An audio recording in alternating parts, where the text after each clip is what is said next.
Kita beralih ke berita selanjutnya, Tribuners. Tiga isu ini diyakini bakal sejalan dengan rencana operasional Indonesia's Full Net Sync 2030 di Maluku. Sejumlah stakeholder hadir dalam workshop 2 penyusunan rencana kerja Subnasional Indonesia Full Net Sync 2030 Provinsi Maluku pada Senin 5 Juni 2023 lalu, yakni dinas terkait di lingkup pemerintah Provinsi Maluku, UPT, Kementerian LHK, para akademisi, pihak swasta, dan instansi lainnya. Dari workshop tersebut tersusunlah dokumen panduan kerja agenda perubahan iklim dan climate action sektor kehutanan dan lahan di Maluku untuk dapat mengakselerasi aksi penurunan emisi gas rumah kaca yang sedang dilakukan nasional saat ini.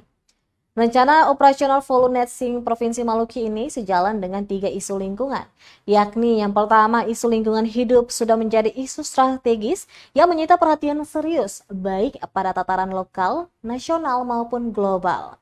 Pencemaran lingkungan hidup akan semakin serius kalau tidak terpikirkan secara bersama. Yang kedua, komitmen upaya pengurangan emisi gas rumah kaca meningkat menjadi 31,89% atau setara 919 juta ton CO2. Dengan usaha sendiri atau sampai dengan 43,20% atau setara dengan 1.240 juta ton CO2 dengan dukungan internasional yang memadai pada tahun 2030. Sektor kehutanan mempunyai porsi terbesar yaitu 17,4%.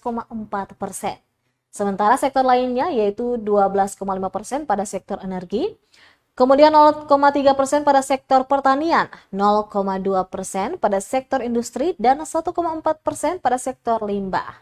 Dalam rangka akselerasi implementasi Rencana Operasional Indonesia Full Net Sync 2030, salah satu langkah strategis yang dilakukan adalah dengan mempercepat tersusunnya rencana operasional operasi melalui workshop dengan melibatkan semua stakeholder terkait. Target penurunan emisi hanya dapat dicapai apabila mendapat dukungan dan kerjasama semua pihak.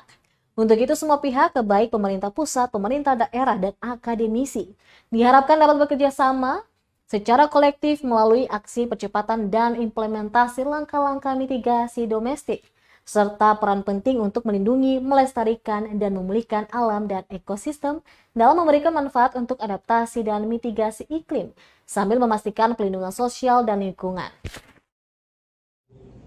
Provinsi Maluku selalu mendukung setiap kebijakan pemerintah lingkungan hidup dan kehutanan yang tetap berpihak kepada masyarakat dan senantiasa melibatkan masyarakat dalam upaya mengelola hutan yang berkelanjutan.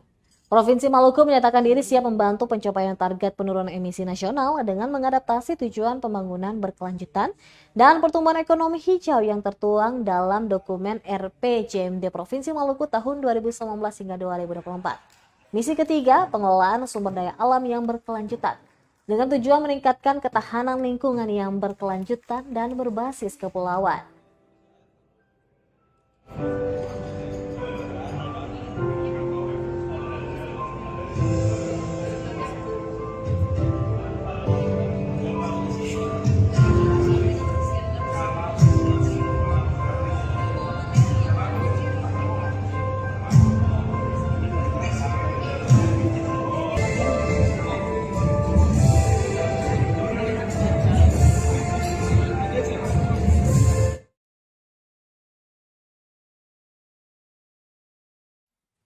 Terima kasih sudah nonton.